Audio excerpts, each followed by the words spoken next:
They said no being could handle her power. Then a human tried. The Cathvari Nebula blazed with colors no human eye had witnessed before, swirling violets and electric blues that pulsed with life. At its center reigned Lysandra, a being of pure cosmic energy whose form resembled a woman shaped from the heart of a star. Her violet luminescence cast shadows across the abandoned temples built by species long extinct, civilizations that had once worshipped her, then perished in her presence. Lysandra drifted through her celestial palace, tendrils of energy flowing behind her like hair caught in an ethereal breeze. For millennia she had ruled this corner of the cosmos, watching galaxies spin and stars die. She was power incarnate, beautiful and terrible, a goddess by any definition save one crucial aspect. Gods were rarely lonely. Another supplicant approaches, she murmured to herself, sensing the foreign object breaching her domain's outer boundaries. The small craft moved erratically, trailing debris and radiation. Not a worshipper then, but a traveler in distress. Lysandra had seen countless vessels like this one, though few survived proximity to her nebula's radiation, let alone her personal aura. Curiosity, her eternal companion, drew her toward the failing ship. Nolan Reed cursed as his vessel's systems failed one by one. The Starstrider wasn't designed for nebula navigation, but the alternative route would have added 3 months to his return journey to Earth. Warning: critical system failure. The ship's AI announced with infuriating calm, radiation levels exceeding shielding capacity. "I can read the displays, Arya," Nolan snapped, hands flying across the control panel. A former engineer turned independent explorer. He had modified this vessel himself, a fact that now seemed more hubris than achievement. The view screen flickered, showing the nebula's heart approaching rapidly, not by his navigation, but by the gravitational pull he couldn't escape. Something moved within those cosmic clouds, something with shape and purpose. "Arya, are you seeing this?" he whispered. "Unknown entity detected. Energy signatures incalculable." The AI responded before falling silent permanently. The ship shuddered one final time before crashing onto the surface of a small, rocky moon. Nolan's emergency protocols deployed just in time, cocoon-like barriers inflating around him as the ship broke apart. When the motion stopped, he found himself alive but trapped in a bubble of rapidly depleting oxygen. Cutting through the barrier with his survival knife, Nolan crawled from the wreckage. His environmental suit activated automatically, analyzing the atmosphere, surprisingly breathable, though saturated with radiation that would kill him within days. Then he saw her. Hovering just meters away was a figure that defied comprehension. A woman-shaped entity composed of violet light, her form simultaneously solid and fluid, radiating power that made his suit's sensors scream in warning. Where her eyes should be, twin stars seemed to burn, regarding him with unmistakable intelligence. Protocol dictated retreat. Logic demanded fear, yet Nolan found himself stepping forward, transfixed. "Hello," he said simply, his voice steady despite the trembling in his limbs, not from fear, but from the overwhelming energy washing over him. Lysandra had expected screaming, groveling perhaps, even the dignified acceptance of death she'd witnessed in more advanced beings. Not conversation. "You should be dying," she stated, her voice rippling through frequencies that made Nolan's teeth ache and the rocks around them vibrate. He smiled crookedly. "Probably. Give it time. You are not afraid?" "Terrified," Nolan admitted, but also amazed. His gloved hand lifted slightly, not quite reaching toward her but making the intention clear. "I'm Nolan Reed from Earth, and you are the most extraordinary being I've ever encountered." Lysandra moved closer, her radiance intensifying.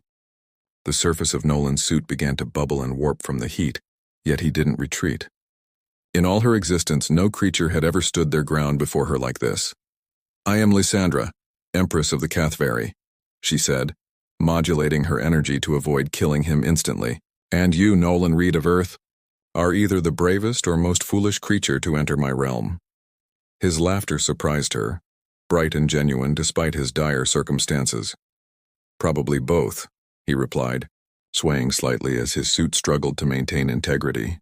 "I don't suppose you know anything about starship repairs?" As his consciousness faded from the radiation exposure, the last thing Nolan saw was Lysandra moving toward him, her brilliant form enveloping him like a cocoon of light.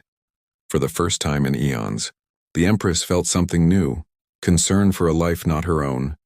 Nolan awoke inside a structure that defied earthly architecture, a dome of crystalline material that seemed to grow from the moon's surface.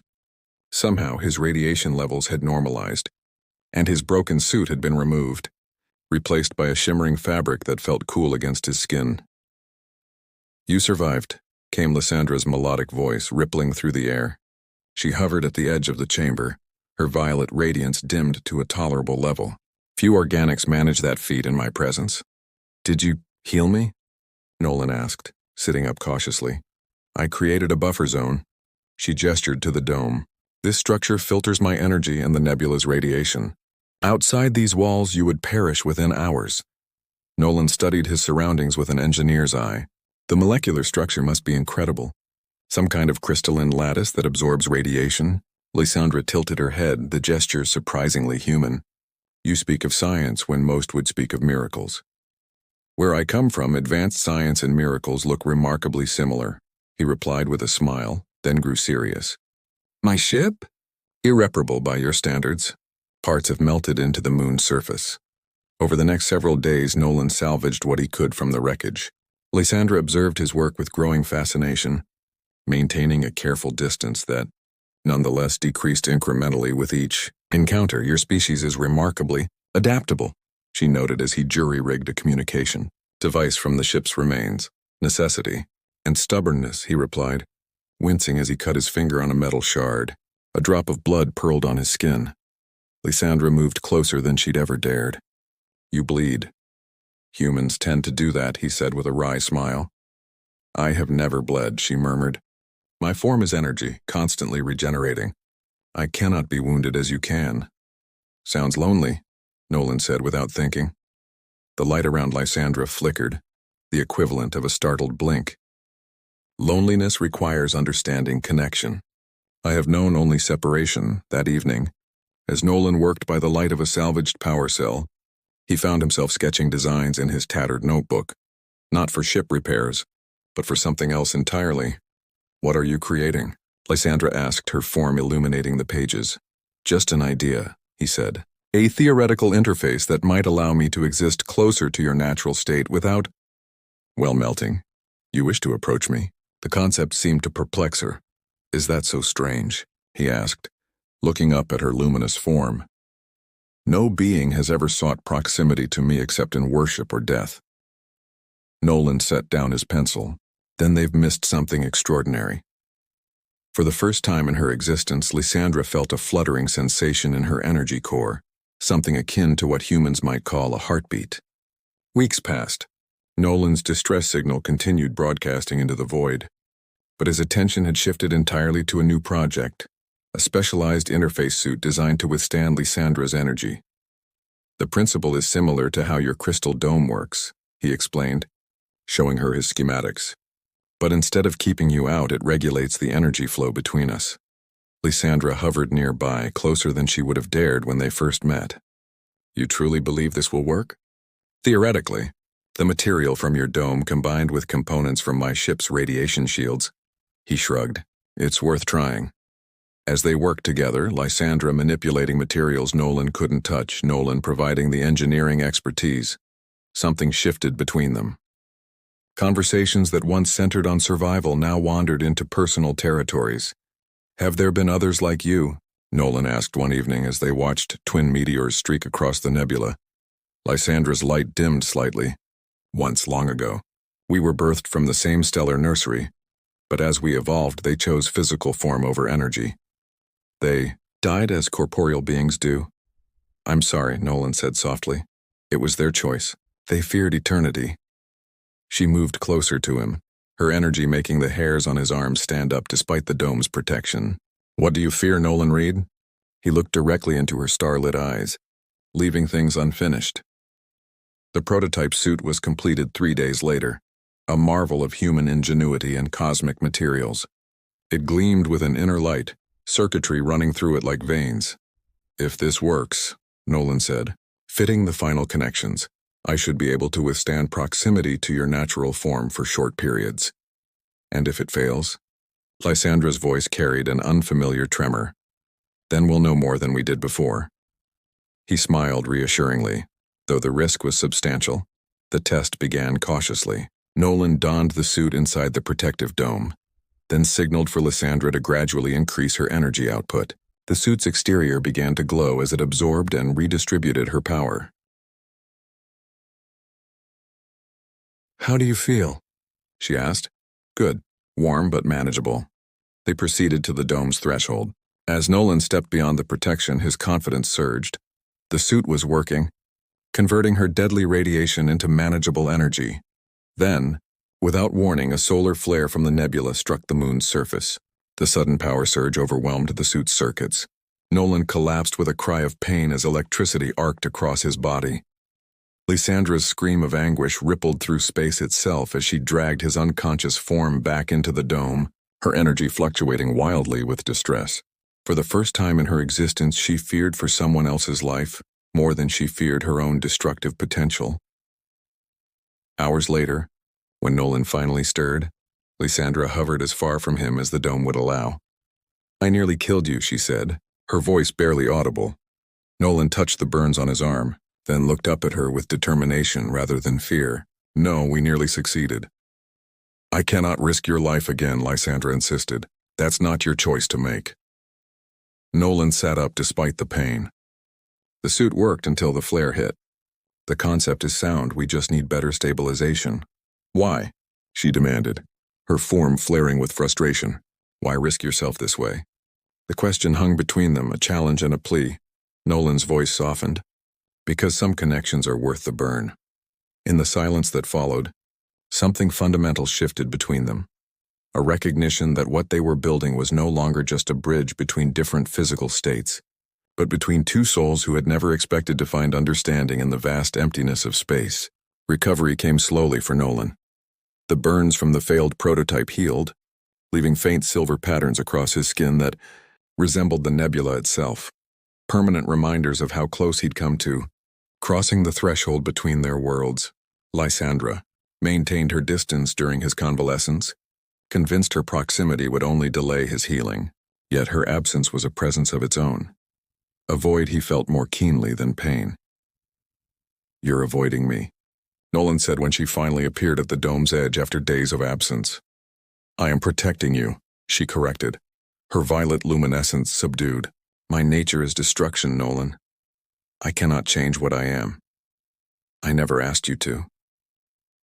He approached the boundary separating them, the new scars on his arms glinting in her light. "The suit failed because I didn't account for external energy fluctuations. I've redesigned it." He showed her his revised schematics, more elegant, more resilient, incorporating adaptive technology salvaged from his ship's navigation systems. "You're still pursuing this?" Disbelief colored her harmonic voice. "Did you think I wouldn't? I thought nearly dying might persuade you otherwise." Nolan smiled, the expression reaching his eyes despite the exhaustion that lingered there. "Death is always a possibility when exploring the unknown. That doesn't make the exploration any less worthwhile." Her form pulsed with emotion she couldn't express in human terms. "You are remarkably stubborn, so I've been told." He held her gaze. "Will you help me?"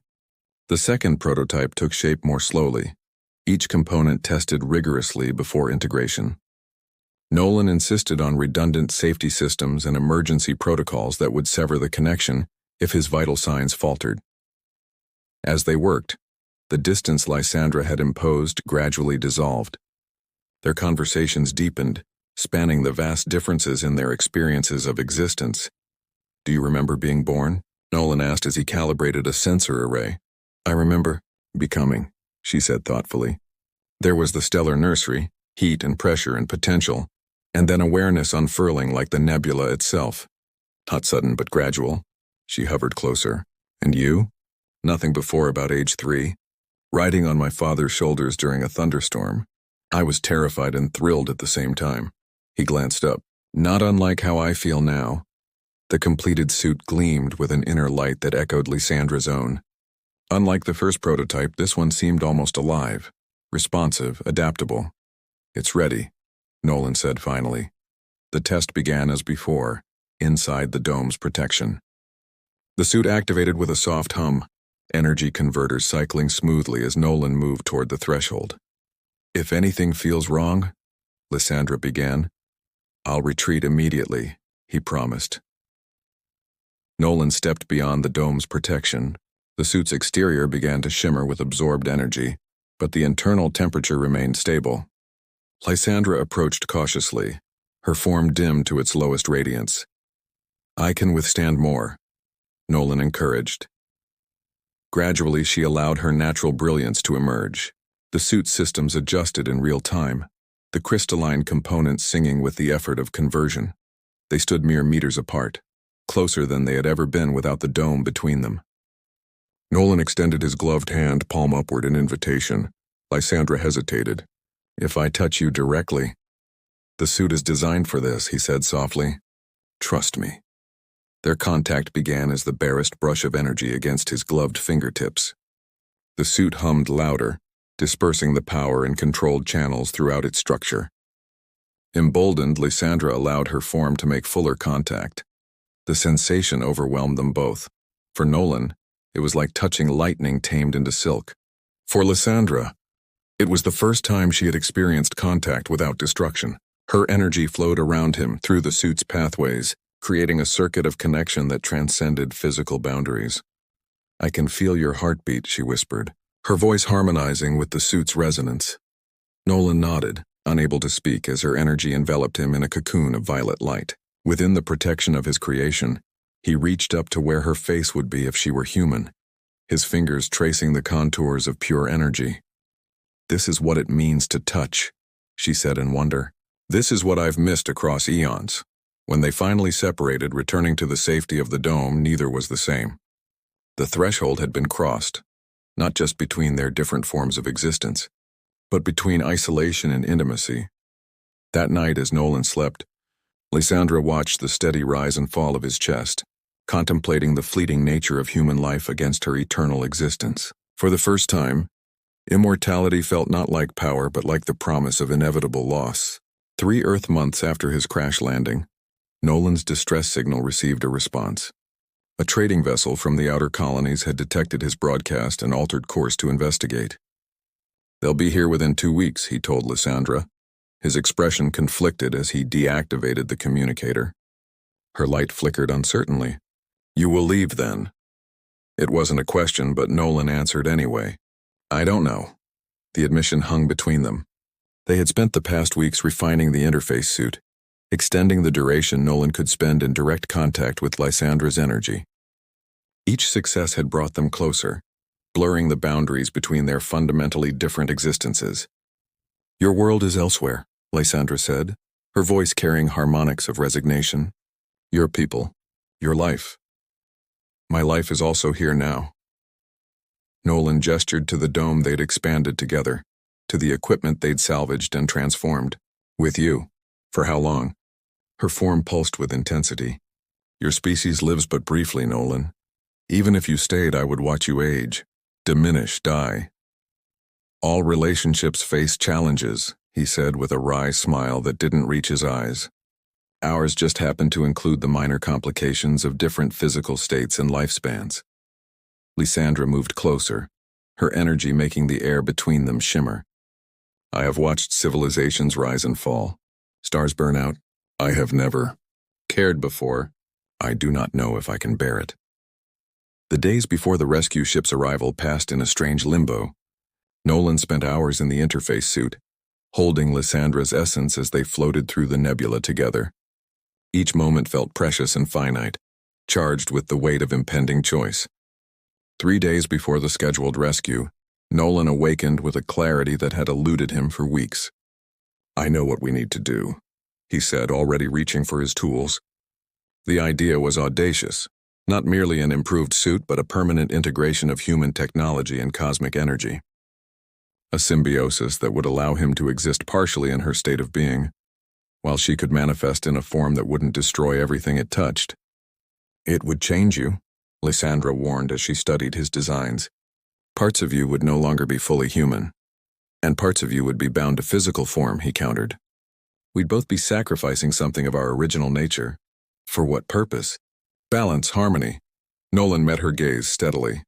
A middle ground where neither of us has to completely abandon what we are to be together. They worked frantically, racing against the approaching vessel. The new design incorporated elements of the ship's quantum drive, technology that existed at the boundary between energy and matter. When the rescue ship entered the nebula's outer reaches, the transformation was ready but untested. There's no guarantee this will work, Nolan warned. If it fails, then we face our separate destinies, Lysandra finished. But if it succeeds, then we create a new one. The process began with Lysandra channeling her energy through the crystalline matrix they had constructed. Nolan, wearing the interface suit, stepped into the center of the energy field. As the quantum harmonizers activated, the boundary between them began to blur, not erasing their differences, but creating a spectrum where both could exist. Pain and ecstasy merged as Nolan felt his consciousness expand beyond its human limitations. Lysandra experienced the novel sensation of containment, of edges and boundaries to her infinite nature. Their essences intertwined, neither fully energy nor fully matter, but something unprecedented. When the transformation stabilized, Nolan stood changed, his body suffused with a violet luminescence that pulsed in rhythm with his heartbeat. Beside him, Lysandra had gained partial solidity, her energy condensed into a more defined form that radiated power without destruction. "How do you feel?" she asked, her voice now audible without the painful harmonics that had once accompanied it. "More," Nolan replied simply. "Everything is in more." When the rescue ship landed, its crew was greeted by a sight beyond their comprehension. A human man with energy flowing beneath his skin, hand in hand with a violet-hued being who seemed to exist between states of matter. "I won't be returning with you," Nolan informed the astonished captain, "but I would appreciate if you'd deliver messages to my family." Later, as the ship departed, Nolan and Lysandra stood at the edge of the crystalline structure that had been his sanctuary and was now their home. "What happens now?" she asked. Nolan smiled, the expression lighting his transformed features from within. "Now we explore. The universe looks different through both our eyes." He reached for her, their transformed natures allowing contact that would have once been impossible.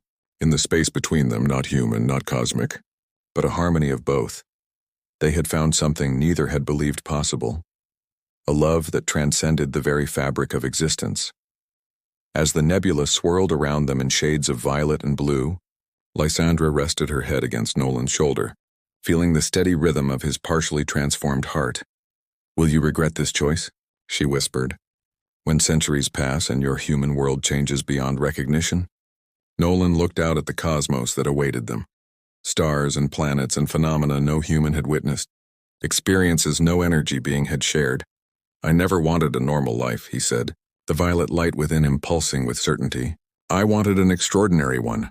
And in the vast expanse of the Cathveri Nebula, two beings who should never have been able to coexist had found not just connection, but transformation, proof that even the most fundamental differences could be bridged when the desire to understand outweighed the fear of change. Together, neither fully what they had been nor entirely new, they stepped into their shared future, boundless as the stars themselves. The end. "If I undress, will you touch or turn away?" The humans whisper. The silver sands of Valerian 5 whispered beneath Nix Valiante's boots as he paced the landing platform for the 7th time that morning. The air shimmered like liquid glass, a result of the planet's unique atmospheric composition that bent light in subtle, disorienting ways. As the colony's lead xenolinguist, Nix had spent 3 years preparing for this day, the arrival of the first official Lyridian envoy. Dr. Valiante called Commander Eliza Stern from the communication station. "The shuttle has entered our atmosphere. ETA 11 minutes. Nix nodded, adjusting the translator device at his wrist. At 34, he'd devoted his life to understanding communication systems that defied human conception. The Lyridians, with their bioluminescent language, represented his greatest challenge yet. "Remember the protocols," Stern continued, her voice tight with the weight of diplomatic responsibility. "No sudden movements, limited facial expressions, and for God's sake maintain proper distance until invited otherwise." "I've read the briefing 86 times, Commander," Nix replied, his eyes fixed on the pearlescent sky. The Lyridians communicate primarily through light patterns beneath their skin. They perceive our facial expressions as we might perceive shouting. The approaching shuttle glinted in the distance, descending with graceful precision. Unlike the bulky human vessels, Lyridian crafts moved with fluid elegance, their biomechanical design still beyond human engineering capabilities. When the craft settled onto the platform, the assembled welcoming committee held their collective breath. The ship's membrane-like door dissolved rather than opened, revealing a slender figure silhouetted against the interior light. She stepped forward, the Lyridian envoy. Nyx's years of preparation hadn't prepared him for the reality of her presence. Thera, as she would later introduce herself, stood slightly taller than an average human. Her skin held a deep purple undertone that shifted subtly with each movement. Like oil on water, beneath that surface patterns of light pulsed in rhythmic sequences, her native language made visible. Her features were almost human enough to be unsettling. Large, lidless eyes with violet irises, a narrow nose, and lips that seemed perpetually curved in something like contemplation. "Welcome to New Horizon Base," Nyx said carefully, the translator at his wrist converting his words into pulses of light projected toward the visitor. Thera's skin rippled with responsive patterns, which his device interpreted. "I bring greetings from the Lyridian confluence. I am Thera, diplomatic interpreter of the Third Sphere." Her actual voice, when she spoke aloud for the first time, surprised everyone. It was melodic, but with harmonic undertones that human vocal cords could never produce. "I have studied your auditory language," she said in carefully measured English, though it lacks dimension. Nyx couldn't help the smile that formed. "Perhaps that's why I've dedicated my life to understanding languages beyond human limitations." A flutter of light cascaded across Thera's neck and cheeks, a reaction his translator couldn't quite capture. Later, he would learn it was amusement. The following days passed in carefully orchestrated diplomatic exchanges. Nyx's role as linguistic liaison meant long hours with Thera, calibrating translation systems and establishing communication protocols. The standard xenological approach emphasized distance and objectivity, but Nyx found himself increasingly fascinated by the subtle variations in Thera's luminescent patterns. "Your light language changes when we discuss abstract concepts," he noted one evening in the research dome, where prismatic walls allowed for optimal observation of Lyridian communication. "Abstract thoughts require deeper patterns," Thera explained, a ripple of indigo flowing beneath her skin. "Your device captures words, but not essence." "Essence?" Nyx leaned forward, his scientific curiosity piqued. "The true meaning beneath meaning." Thera's eyes fixed on his with unsettling intensity. "For my people, true understanding requires proximity, vulnerability." Her skin dimmed slightly. "Your kind keeps distance, even from each other," Nyx considered this, perhaps because vulnerability frightens us. A new pattern bloomed across Thera's face, one his translator couldn't interpret. Later, he would recognize it as the first moment of genuine connection between them, transcending their respective protocols.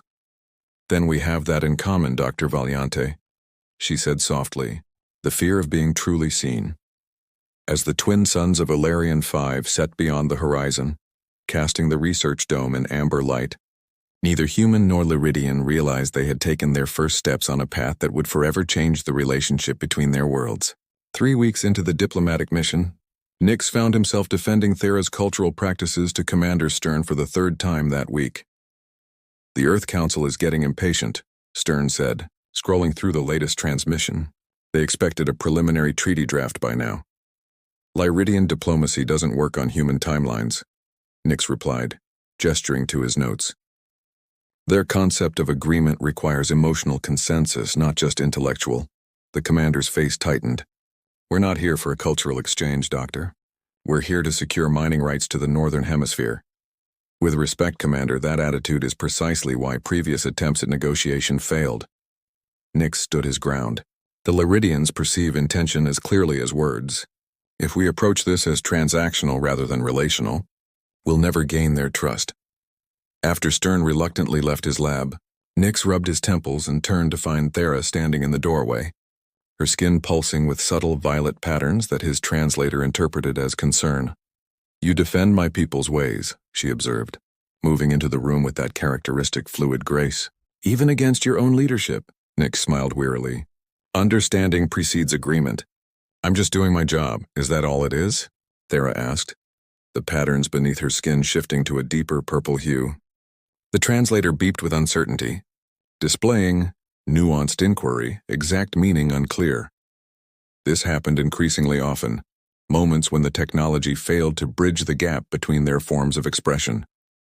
Nix had begun to recognize certain patterns through observation alone, though he kept this development out of his official reports. Would you teach me? He asked suddenly.